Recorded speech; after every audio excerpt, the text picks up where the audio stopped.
আপনি কি চান যে আল্লাহ রাব্বুল আলামিন আপনার সব দোয়া কবুল করে নিক? আপনি যাই চাবেন, আপনার যে কোনো প্রয়োজন, তাহলে আল্লাহ রাসূল সাল্লাল্লাহু আলাইহি সাল্লামের শেখানো একটা পদ্ধতি অবলম্বন করতে পারেন।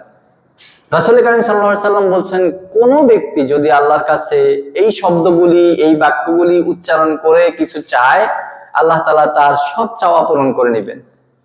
সেই বাক্যগুলি কি?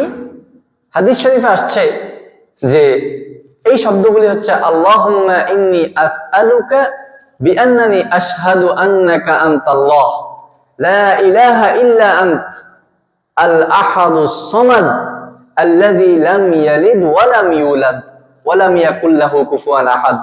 হে আল্লাহ, আমি সাক্ষ্য দিচ্ছি যে আপনি ছাড়া কোনো ইলাহ নেই। আমি আপনার কাছে চাচ্ছি, আমি আপনার কাছে কামনা করছি ওই সত্তার সাক্ষ্য দিয়ে যার কোনো সন্তান